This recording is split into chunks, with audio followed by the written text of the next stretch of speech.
नमस्कार, स्वागत है आपका। आपके साथ मैं हूं राम मोहन शर्मा और आज बात करेंगे उस तबके की जिसके नाम पर सियासत जबरदस्त होती रही। इंटॉलरेंस, असहिष्णुता जैसे जुमले गढ़ दिए गए।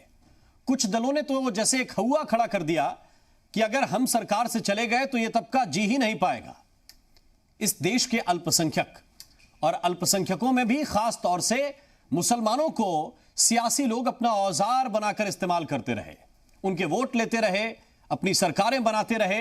लेकिन इस तबके के लिए काम कितना किया है, इनसे ये कोई पूछे तो बातें बड़ी बड़ी होती हैं, लेकिन आंकड़े नहीं बताते।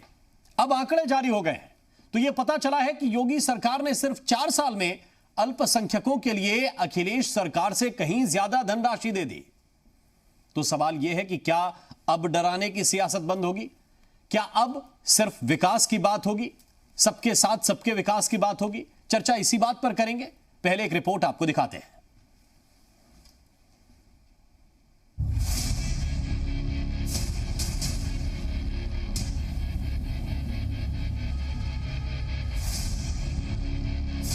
विकास सबका होगा, लेकिन तुष्टीकरण किसी का नहीं होगा। सत्ता संभालने के बाद सीएम योगी ने जिस बात को जोर देकर कहा था, सरकार के 4 साल बीतने के बाद जब आंकड़े सामने आए हैं तो यह साफ हो गया है कि योगी ने जो कहा वो किया भी है। सबका साथ, सबका विकास, सबका विश्वास का नारा देने वाली बीजेपी की सरकार ने अल्पसंख्यकों के लिए खजाने का मुंह खोला। आंकड़े बताते हैं कि योगी सरकार ने अल्पसंख्यकों के लिए पिछली सरकार से थोड़ा बहुत नहीं बल्कि 68,402 करोड़ रुपए ज्यादा धनराशि जारी की। अखिलेश सरकार ने अपने कार्यकाल के पहले साल में अल्पसंख्यक कल्याण के लिए 48,508 करोड़ रुपए जारी किए थे, तो योगी सरकार ने पहले ही साल में 90,574 करोड़ रुपए जारी कर दिए। दूसरे साल में अखिलेश सरकार ने 66,169 करोड़ रुपए जारी किए, तो योगी सरकार ने दूसरे साल में 1,01,786 करोड़ रुपए जारी कर दिए। कार्यकाल के तीसरे साल में अखिलेश सरकार ने इस तबके को 69,779 करोड़ रुपए जारी किए, तो योगी सरकार ने तीसरे साल में 1,09,180 करोड़ रुपए जारी कर दिए। अपने कार्यकाल के चौथे साल में अखिलेश यादव की सरकार ने अल्पसंख्यकों के लिए 80,417 करोड़ रुपए दिए, तो योगी सरकार ने चौथे साल में सिर्फ दिसंबर तक ही 1,17,724 करोड़ रुपए खर्च कर दिए। अखिलेश सरकार ने कुल 5 साल में 3,50,862 करोड़ रुपए का बजट अल्पसंख्यकों के लिए जारी किया, तो योगी सरकार ने अपने कार्यकाल के 4 साल पूरे होने से पहले ही 4,19,264 करोड़ रुपए इस तबके के लिए जारी कर दिए। यूपी में अल्पसंख्यकों में सबसे बड़ी तादाद मुस्लिमों की है और यही वजह है कि अब सरकार के मंत्री उन लोगों पर निशाना साध रहे हैं जो इस तबके को योगी और बीजेपी सरकार से डराने का काम करते रहे। 4 वर्षों में लगभग 68,000 करोड़ रुपए से ज्यादा की योजनाएं जो केंद्र और उत्तर प्रदेश सरकार ने 4 वर्षों में दी थी, उसके सिवा उससे अलग हट के लगभग 68,000 करोड़ रुपए की योजनाएं पूरे उत्तर प्रदेश में अल्पसंख्यक समाज के लिए दी, क्योंकि उत्तर प्रदेश में अल्पसंख्यक समाज 17 से 19% है। तो हमने वोट बैंक नहीं समझा, हमने सबका साथ, सबका विकास और सबके विश्वास की नीति पर और सर्व समाज का जो कल्याण होता है उस कल्याण की नीति में उनको आगे रखा है। उधर विपक्ष इन आंकड़ों पर यकीन करने के लिए ही तैयार नहीं। कांग्रेस इन्हें आंकड़ों की बाजीगरी बता रही है, तो समाजवादी पार्टी को अब अल्पसंख्यकों के लिए काम में भी मजहबी रंग दिखने लगा है। अब तो सरकार की चली चला की बेला है। सरकार लाख आंकड़े पेश करे, उत्तर प्रदेश की जनता अपने आप को ठगा सा महसूस कर रही है। कांग्रेस को आरोपों की पुष्टि होती है कि उत्तर प्रदेश में न तो रोजगार है, उत्तर प्रदेश में सिर्फ अपराध है, अपराधी हैं और अपराधियों को संरक्षण देने वाले लोग हैं। ये योगी सरकार का असली चेहरा है। भारतीय जनता पार्टी जो झूठ और भ्रम की राजनीति करती है और धर्म के रात पे, जाति के नाम पे लोगों को बांटना चाहती है, ये इसके सिवा और कुछ भी नहीं है। भारतीय जनता पार्टी 4 साल की सरकार के बाद अब ये बताए कि भारतीय जनता पार्टी ने जनता के लिए 4 साल में क्या किया, वो बेहतर होगा बनस्पत की हिंदू मुसलमान की राजनीति। आंकड़े सामने हैं। सरकार इनके जरिए ये साफ करना चाहती है कि विकास के पैमाने पर कोई भी तबका छूटा नहीं है। विकास के लिए बातें नहीं, बजट होना चाहिए। तो विपक्ष आंकड़ों को फर्जी बताते हुए इन्हें हवा में उड़ाना चाहता है। अब ये तय उसी तबके को करना है कि उनके विकास के काम पिछले 4 साल में ज्यादा हुए या फिर उससे पहले के 5 साल में। ब्यूरो रिपोर्ट, जी मीडिया।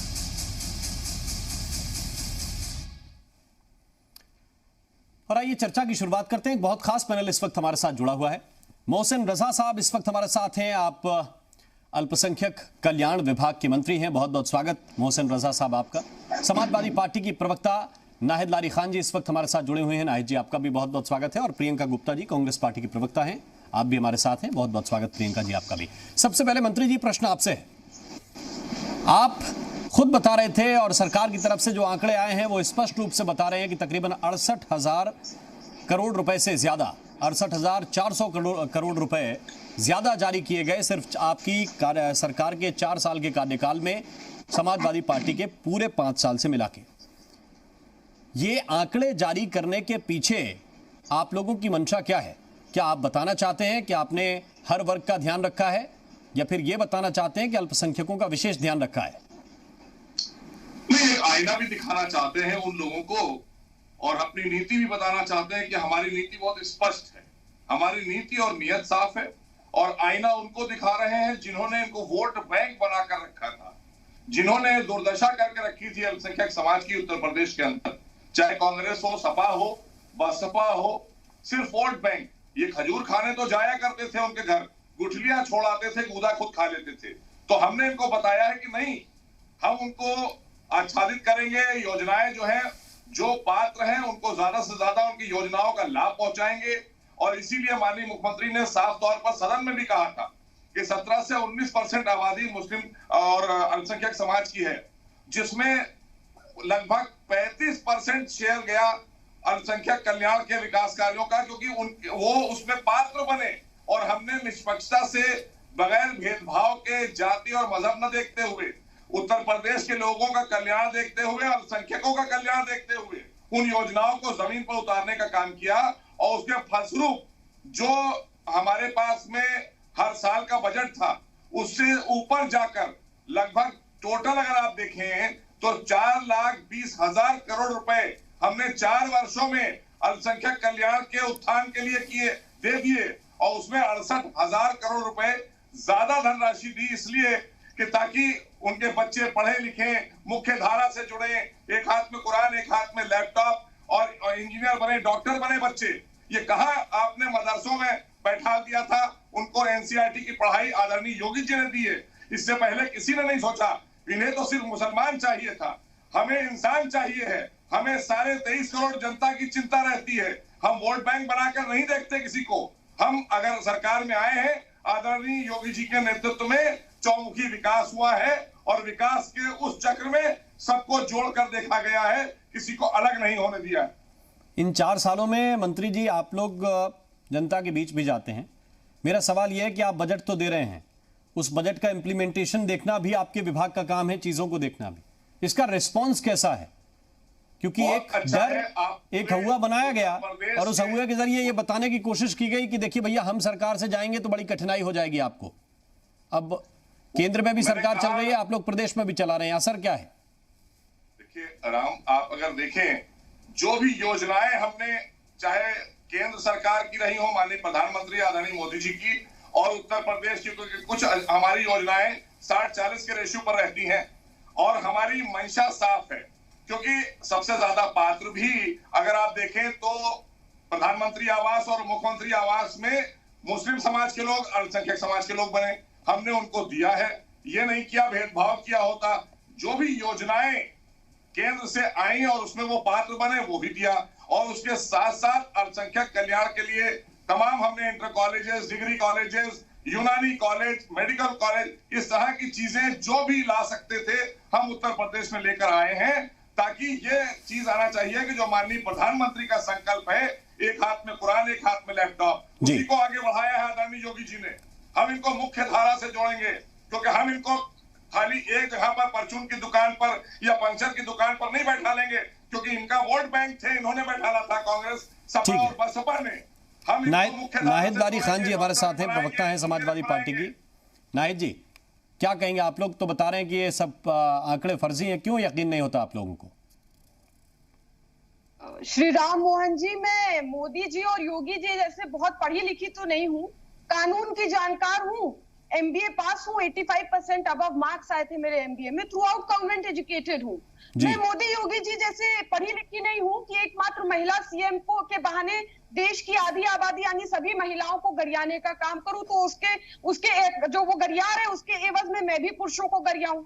बहरहाल, चूंकि आज आपने ये आंकड़ों पर आपने ये डिबेट रखी है, तो मैं सबसे पहले आंकड़ों पर बात करूंगी। मेरी जो छोटी सी बुद्धि है उसे जितना भी इन आंकड़ों से समझ में आया मैं आपके समक्ष उसको रखूंगी, वरना आप कहेंगे कि नाहिद ने आंकड़ों पर बात नहीं की। जी देखिए, अगर अखिलेश जी की सरकार का मैं 4 साल लेती हूँ और योगी जी की सरकार का 4 साल हो गया है, तो अखिलेश जी की सरकार 2012-13 में माइनॉरिटी का उन्होंने बजट दिया था 48,508 करोड़, ठीक। 2015-16 में उन्होंने दिया था 80,417 करोड़, यानी 4 साल में 32,000 करोड़ पर ईयर बढ़ा, यानी 32% बढ़ा। यानी पर ईयर अगर आप देखें तो 8% बढ़ोतरी हर साल हुई, माइनॉरिटी के बजट में 8% वृद्धि हर साल हुई। अब आप योगी सरकार के 4 साल आ जाइए। योगी सरकार के 4 साल में 2017-18 में 90,574 करोड़ बजट था, 2020-21 में 1,17,724 करोड़ था, यानी पर ईयर 26,000 करोड़ बढ़ोतरी हुई, यानी पर ईयर 26% बढ़ोतरी हुई। यानी हर साल अगर आप देखें, यानी 4 साल में 26% बढ़ोतरी हुई, यानी हर साल अगर आप देखें तो 6.5% की वृद्धि हुई। यानी अगर आप देखें कि अखिलेश जी के 4 साल की सरकार में हर साल 8% वृद्धि होती थी और योगी जी की सरकार में माइनॉरिटी के बजट में 6.5% की वृद्धि हुई, यानी अखिलेश जी की सरकार से 1.5% कम। 1.5% कम, ये क्या है? ये क्या मदद है? ये कोई मदद है? यानी दूसरी बात अब आप 5वें साल नहीं, एक बात आप बताइए, आप 5वें साल पर पहले आंकड़ा आप सुन लीजिए, फिर आप बताइएगा ना जी। अब अखिलेश जी के 5वें साल, अखिलेश जी के 5वें साल में यानी 2016-17 में बजट था 85,989 करोड़ जी, मैंने ठीक। और योगी सरकार, योगी जी ने जब गद्दी संभाली 2017-18 में, तो उनकी बजट था 90,574 करोड़, यानी कितनी वृद्धि की? 5% वृद्धि हुई। 2016-17 के बजट से 2017-18 के बजट में 5% की वृद्धि हुई। अब आप समझिए कि 5% की माइनॉरिटी बजट में वृद्धि की, वही गैस का दाम अब आप ये जो देख रहे हैं 2012-13 में 48,000 करोड़ और योगी सरकार के पहले कार्यकाल में लगभग 90,000 करोड़, ये आप ही कोट कर रहे हैं दोनों बजट। अब आप इसको परसेंटेज में देखिए, यह समूल राशि के रूप में देखिए, 5वें साल का बजट आना तो अभी बाकी है और टोटल सरकार बता रही कि 68,000 करोड़ रुपए ज्यादा दिए। आप लोग तो कह रहे थे कि ये लोग आएंगे तो अल्पसंख्यकों को कुछ नहीं मिलेगा, इन्हें डराने का काम किया। अब आप कह रहे हैं कि 0.5% कम है, 1% कम है, 1.5% कम है, कहीं जोड़ के। राम मोहन जी, आप तो हस्तक्षेप करते नहीं, मैं तो सब जगह आपकी तारीफ करती हूँ कि आप हस्तक्षेप नहीं, मैं हस्तक्षेप नहीं कर रहा हूँ, मैं तो सिर्फ ये कह रहा हूँ जो आपने कहा उसी के मुताबिक, मैं सिर्फ आपके आंकड़े, आपने जो कोट किए मैं तो उन्हीं को दोबारा दोहरा रहा हूँ सिर्फ। श्री राम मोहन जी, ये मेरे आंकड़े नहीं है, ये तो सरकारी के आंकड़े हैं, मैं तो बता रही हूं। मैं तो कह रहा हूं जो आप कोट कर रहे हैं मैं उन्हें सिर्फ दोबारा पढ़ रहा हूं और ये कह रहा हूं कि आपने कहा कि अखिलेश सरकार के पहले कार्यकाल में यानी 12-13 में 48,000 करोड़ और योगी सरकार के पहले कार्यकाल में 90,000 करोड़ रुपए अल्पसंख्यकों के लिए जारी हुए। ये पर्याप्त नहीं है आपके मुताबिक, और ज्यादा बढ़ाना चाहिए योगी सरकार को? सुझाव आपका ये है? मैं आपको बोलूं, अब जवाब देने का मौका तो दे आप। जी। नहीं, देखिए, मैं तो बता रही हूँ कि बढ़ा 5% वृद्धि हुई, लेकिन जहां 5% वृद्धि हुई वहीं पर आप देखिए कि महंगाई कितना ज्यादा हो चुकी है। महंगाई जो है, सिलेंडर 300% दाम बढ़ गया, पेट्रोल डीजल 100% दाम बढ़ गया। मतलब आरबीआई कह रहा है, मैं नहीं कह रही हूँ, आरबीआई का कहना है कि जो जब इन सब चीजों के दाम बढ़ जाते हैं, पेट्रोल डीजल गैस सिलेंडर के, तो हर चीज का दाम बढ़ जाता है। इसलिए 5.40% पर पहुंचा खुदरा महंगाई मार्च में। फरवरी में 5.03% था और उससे पहले 4.4% था। तो इकोनॉमिस्ट का सर्वे आया है कि महंगाई बढ़ाने में पेट्रोल डीजल की जो कीमतें बढ़ती भूमिका है। तो मेरा कहने का कुल मिलाकर ये मसला है। आप बेहतर कह रहे हैं, लेकिन नाहिद जी आप ये जब सारी चीजें देखते हैं तो वैश्विक हालात भी आपको समझने चाहिए और ये भी देखना चाहिए कि पूरी दुनिया पिछले 1-1.5 साल से किस बड़ी महामारी के दौर से गुजर रही है। मोहसिन रजा जी इसका जवाब देंगे, इसके बाद मैं प्रियंका जी के पास आऊंगा। देखिए, एक तो बड़ी अच्छी लगी बात, हमें कम से कम समाजवादी पार्टी की प्रवक्ता हमारी बहन ने एक बात को एक्सेप्ट किया कि हमने अल्पसंख्यक कल्याण का बजट बढ़ाया। वो जो भी उन्होंने कहा हो, लेकिन ये माना उन्होंने, हमारी नीति और नियत को उन्होंने सराहना की आदरणीय योगी जी की, इसके लिए धन्यवाद करेंगे हम। दूसरी बात यह है कि जिस तरह की चीजें आपने देखा कि हमने भ्रष्टाचार पर जीरो टॉलरेंस की नीति से काम किया। तमाम ऐसे मदरसे थे उत्तर प्रदेश में जो वजूद में ही नहीं थे। 5-6 हजार मदरसों की तादाद थी उत्तर प्रदेश में, जहां पर सरकार के पैसे का दुरुपयोग, जनता के पैसे का, अल्पसंख्यक कल्याण के और खासकर मुस्लिम समाज के पैसे का दुरुपयोग होता था, भ्रष्टाचार और बंदरबाट होती थी। वो पैसे को बचाने का काम किया हमने। वो पैसा जब बचा है तो इसलिए हमें ज्यादा जरूरत नहीं पड़ी जितनी जरूरत पड़ी है। जब जरूरत पड़ी है तब आदरणीय योगी जी ने बजट में बढ़वाने का काम किया। ये तो साफ हो गया ना कि इतना बड़ा काम उत्तर प्रदेश में, जिनको डराया गया था भारतीय जनता पार्टी से, जिनको हमेशा डराकर अपना वोट बैंक बनाकर रखा था समाजवादी पार्टी ने, जिनको लूट कर रखा था, डरा कर रखा था, आज उनको हमने अग्रिम पंक्ति में खड़ा करने का प्रयास किया है और मुख्य धारा से जोड़ने के लिए जो भी योजनाएं प्रदेश सरकार और देश की हैं अल्पसंख्यक कल्याण की, वो उन तक पहुंचाने का काम ईमानदारी से हमारे अधिकारियों ने आदरणीय योगी जी के नेतृत्व में किया है और आगे भी हम करेंगे। हम भेदभाव की राजनीति नहीं करते हैं, ठीक है, हम तुष्टीकरण की राजनीति नहीं करते हैं। ठीक है, प्रियंका गुप्ता जी आप कैसे देखते हैं? सरकार कह रही कि हम हर तबके के लिए काम कर रहे हैं, तुष्टीकरण नहीं करते, लेकिन विकास की जहां गुंजाइश होती है वहां पीछे भी नहीं हटते। देखिए, मैं सबसे पहले तो यहाँ मंत्री जी बैठे हैं, उनको बधाई दे रही हूँ कि उन्होंने चलिए ये तो कहा कि वो अल्पसंख्यक की भी बहुत चिंता कर रहे हैं, लेकिन मैं ये कहना चाहूँगी कि अगर वो सबका साथ सबका विकास कर रहे हैं तो सबको साथ लेके चलने की बात कर रहे हैं, तो कहीं ना कहीं विकास की जब बात आती है तो विकास का मतलब क्या होता है? आप जो आंकड़े दिखा रहे हैं उसका मतलब क्या होता है? क्या वो रोजगार से जुड़े हुए होते हैं? क्या वो उनकी स्वास्थ्य सुविधा से जुड़े हुए होते हैं? आवास से जुड़े हुए होते हैं? ये बताइए कि आप जब बात करते हैं, आज कोरोना काल जो है, पूरी महामारी फैली हुई उत्तर प्रदेश में, आप जिस तरफ देखिए हाहाकार बचा हुआ, परंतु क्या आप ये जरूरी समझते हैं कि यहाँ पर जो जिला अधिकारी है वो भी फुल टाइम नहीं है? उनको भी 2 विभाग दे रखे गए हैं कि वो आप 2 विभाग जो है एक साथ देखिए।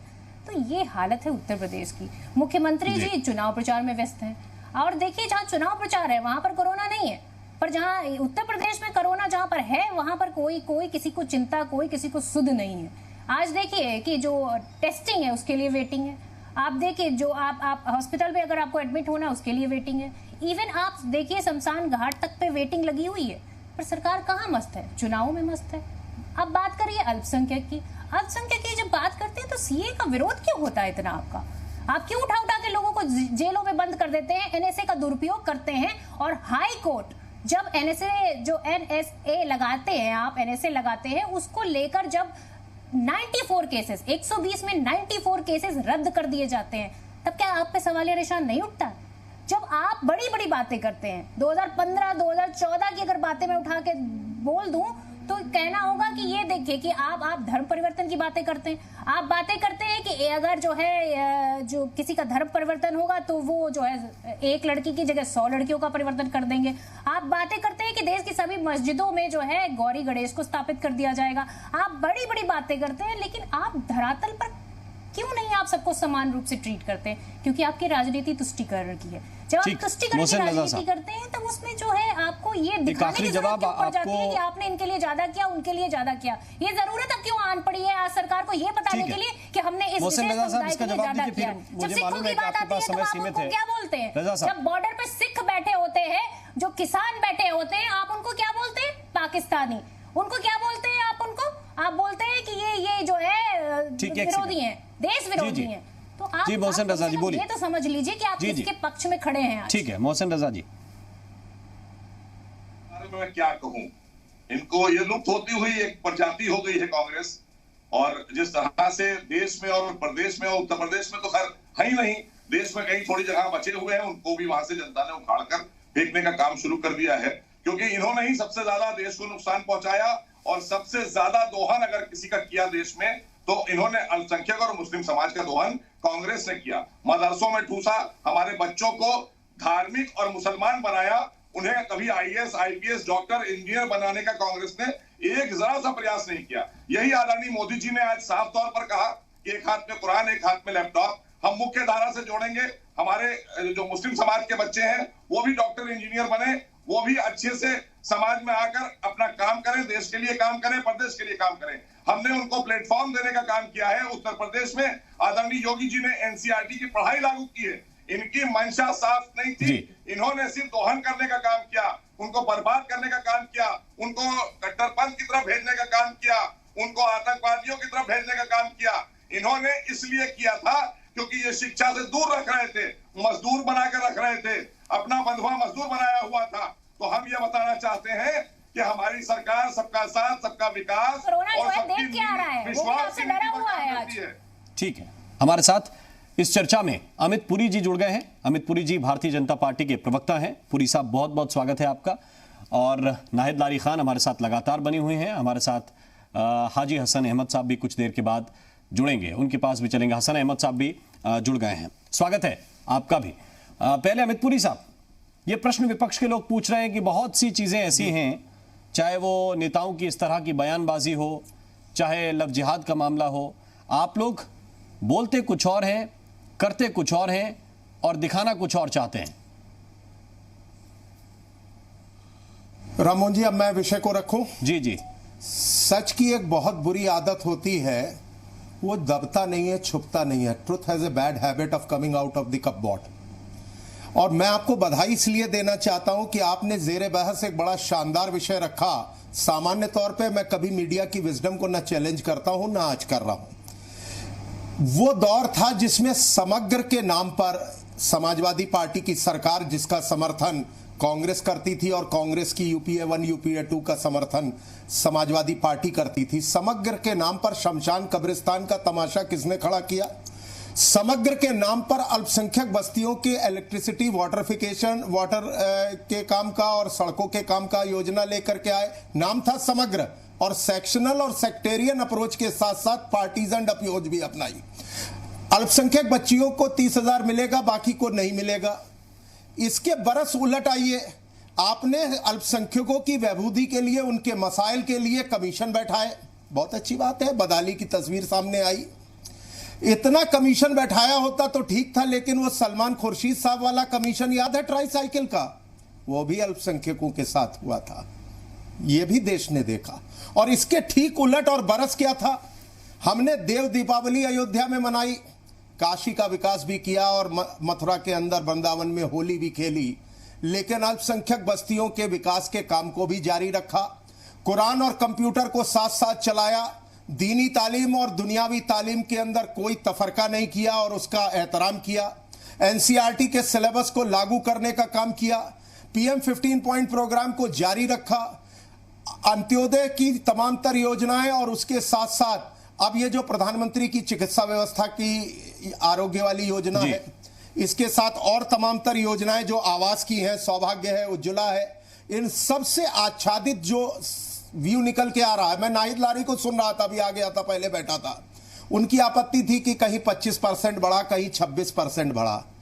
भाई ठीक, तू जो कहे, तेरी बात का एहतराम, हर नजरिए का एहतराम, लेकिन हमको एक बात हुजूर बता दीजिए। आपने तो बताया था कि ये नरेंद्र मोदी और योगी आएंगे और अल्पसंख्यक नाम का जो एक समाज का बड़ा तबका है, यह कहीं पर दिखेगा नहीं, इसके वजूद पे संकट हो जाएगा। आप तो प्रतिशत में बढ़ोतरी घटाने और बढ़ाने की बात कर रही हैं, उनका वजूद भी जिंदा है, वहबूदी भी जिंदा है, हाजी हसन अहमद साहब के पास में है और कंप्यूटर की तालीम भी जिंदा है। अब बताइए हुजूर कि वो जुम्मन की रकेबी जो कांग्रेस के राज में पास में आ रहा हूं, पहले हाजी हसन अहमद साहब से भी लिखता था, आज क्या जुम्मन की रकेबी टूटी है? ठीक है हाजी हसन अहमद साहब, आप कैसे देखते हैं ओवरऑल तस्वीर को? मैं विकास के पैमाने की बात कर रहा हूं, कहीं भेदभाव हो रहा है अल्पसंख्यकों के साथ किसी योजना में, किसी काम में? राम मोहन जी, हमें हमारे प्रधानमंत्री जी का, आदरणीय मोदी जी का एक जुमला बहुत शिद्दत से इस वक्त याद आ रहा है, झूठ बोलो, झूठ बोलो, झूठ बोलो, प्यार से बोलो, जोर से बोलो, बार बार बोलो, बोलते रहो, तब तक बोलते रहो जब तक वो सच साबित ना हो जाए। आज हमारे मंत्री जी ने, आदरणीय मोहसिन रजा साहब ने, और उसके बाद जो हमारे दूसरे भाजपा के प्रवक्ता जी हैं, उन्हीं ने इस बात को सच साबित कर दिया कि प्रधानमंत्री कभी झूठ नहीं बोलते, सच ही बोले होंगे। उसी को फॉलो करते हुए हमारे मंत्री जी मोहसिन रजा साहब, जो कि इतनी बड़ी बड़ी बातें कर रहे थे, इतने आंकड़े पेश कर रहे थे, जिस इलाके से आते हैं उस इलाके में 80% आबादी दरदोजी, हथकरघा दरदोजी की उसमें आती है, जो बार बार मांग करती रही है, बार बार मांग करती रही है, जिनकी जीवन यापन शैली आप देखेंगे तो आंसू आ जाएंगे। एक एक कारखाने में 10 बाई 12 के कारखाने में 50-50 कारीगर काम करते हैं, उनकी डेली की मजदूरी सिर्फ 50 रुपए होती है, और उनके उत्थान के लिए मंत्री जी के इलाके की बात कर रहा हूं, जहां का उनका घर है उसी इलाके की बात कर रहा हूं। और वहां पे जब वो खुशहाली नहीं ला सके और कह रहे थे कि मैं जाता हूं, अरे बड़े अफसोस हुआ, जब से वो मंत्री बने हुए उनके इलाके के लोगों ने उनके चेहरा नहीं देखा है, उनकी गाड़ियों का काफिला गुजरते हुए जरूर देखा है। इनकी इतनी हिम्मत नहीं है, इतनी जुर्रत नहीं है, माजरत के साथ कह रहा हूं, उनको बुरा ना लगे, कि वो उन बस्तियों में, उन मुफ्तीगंज की गलियों में या रईस मंजिल की गलियों में या हुसैनाबाद की गलियों में टहल के दिखा दे और उनसे पूछ सके कि क्या हालत है आप लोगों की। अच्छा, राइट टू एजुकेशन, ये अधिकार सबका था, बताएं मंत्री जी, बड़े अच्छा होता कि आप मंत्री जी के रहते मुझे पैनल में लेते, बताएं कितने बच्चों को उनके क्षेत्र के इस उसमें से ये योजना का लाभ मिला, या प्रधानमंत्री आवास योजना का लाभ हुसैनाबाद क्षेत्र में जिस एरिया से मंत्री जी आते, मैं सिर्फ मंत्री जी के एरिया की बात करूंगा, इस वक्त प्रदेश की बात नहीं करूंगा क्योंकि मंत्री जी आंकड़े पेश कर रहे थे, तो वो बताएं कि कितने लोगों को लाभ मिला। अरे मंत्री जी, कुछ तो शर्म करो, कुछ शर्म करो, मर के ऊपर भी जाना है। अल्पसंख्यक आयोग में आज तक चेयरमैन नहीं है, मदरसा बोर्ड में आज तक चेयरमैन नहीं है, मदरसा बोर्ड में आज तक 6-6 महीने की सैलरी रुकी हुई है। अल्पसंख्यक आयोग कोई काम नहीं, कोई फंड नहीं है। वित्त विकास निगम में कितना पैसा दिया, एक हजारों करोड़ का, लाखों करोड़ का हिसाब देके चले गए, कितना पैसा वित्त विकास निगम में आया और कितना अल्पसंख्यकों के ऊपर खर्च हुआ, और अल्पसंख्यकों में से मुसलमानों के ऊपर कितना खर्च हुआ, मंत्री जी इसका आंकड़ा दे दें, ये लाइव डिबेट कर ले मुझसे। अमित पुरी साहब इस पर रिस्पॉन्ड करेंगे। अमित पुरी जी बोलिए। मैं बता रहा हूं श्री राम मोहन जी, एक सेकंड नाहिद जी, इनको प्रधानमंत्री याद आए, एक सेकंड नाहिद, माजरत के साथ कह रहा हूं, आप दो लोग जी जी नाहिद, अगर आप मुझे इजाजत दे दे तो मैं कह दूं। अमित जी कंप्लीट आपसे बहुत ठीक माजरत के साथ कह रहा हूं। नहीं, आप बोले। इनको प्रधानमंत्री याद आए, बहुत अच्छा है, लेकिन इतिहास बड़ा निर्मम होता है, वो गुलाबी गालों को लाल कर दिया करता है। हमको लाल किले से वो तकरीर भी याद है जब देश के बाज़ाब्ता प्रधानमंत्री ने उस समय कहा था कि अल्पसंख्यकों का पहला अधिकार संसाधनों पर है, लेकिन पैसा पेड़ से नहीं उगता।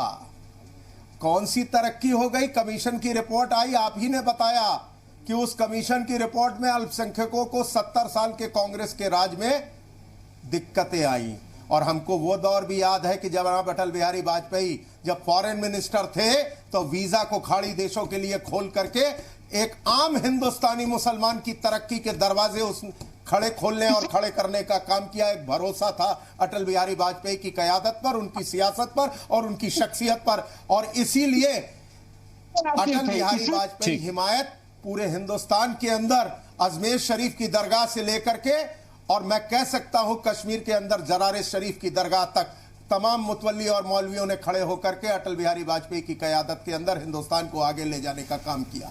आज इनको बड़ी चिंता हो रही है। व्यक्तिगत सवाल इनके और मोहसिन रजा के हैं, वो जाने दीजिए, वो मोहसिन भाई से ये पूछ ले, दोनों की बड़ी अच्छी दोस्ती है। लेकिन मुझे याद है कि उत्तर प्रदेश के वो 21 जिले जिन्हें अल्पसंख्यकों की रिपोर्ट में कहा गया था कि वहां उनकी हालात बहुत खराब है, उन 21 जिलों को हमने टारगेट बनाया और उन 21 जिलों में सुन लीजिए बदायूं भी है, संभल भी है, मुरादाबाद भी है, बरेली भी है। हमने कोई तफरका नहीं किया, कोई मतभेद नहीं किया, कोई कलरेबल एक्सरसाइज ऑफ पावर नहीं की। और लोगों को लोन देना हो, उनके तमाम तरक्की के काम हो, हुनर की योजना हो, या अब स्कॉलरशिप के साथ साथ उनके कोचिंग क्लासेस की व्यवस्था हो। नाहिद लारी खान जी, अब आप बोल सकते हैं। इतने ही सुखनवर हालात थे तो जरदोजी के कारखाने में 60 आदमी एक कमरे में अब तक नहीं बैठने चाहिए थे। उनके लिए तो फर्स्ट क्लास व्यवस्था होनी चाहिए थी भाई, क्योंकि बड़े हिमायत कमेटी के लोग अब तक हुकूमत में थे और अब जो आई थी वो तो कत्लेआम करने वाली हुकूमत थी।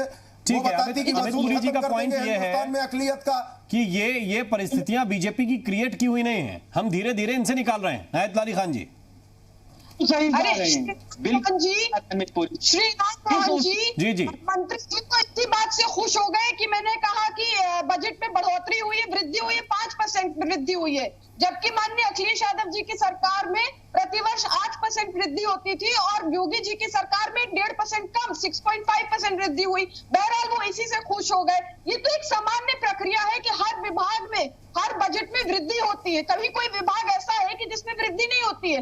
हाँ, इन्होंने सिंचाई विभाग में बढ़ोतरी की है, लेकिन हेल्थ में, एजुकेशन में और माइनॉरिटी विभाग में इन्होंने वृद्धि नहीं की है। और ये जो बन रहे बड़े हितैषी अल्पसंख्यकों के, अभी 2-4 दिन पहले की बात है कि माननीय हाईकोर्ट ने सख्त फटकार लगाई योगी सरकार को और बहुत सख्त लहजे में कहा कि उत्तर प्रदेश सरकार एनएसए का दुरुपयोग कर रही है, यानी फर्जी मुकदमे कायम करके लोगों को जेल में डाल रही है। 94 ऐसे केसेस जो है माननीय न्यायालय ने खारिज किए, यानी 94 लोगों का इन्होंने जीवन बर्बाद किया, उनको जेल में फर्जी मुकदमे डालकर डाला।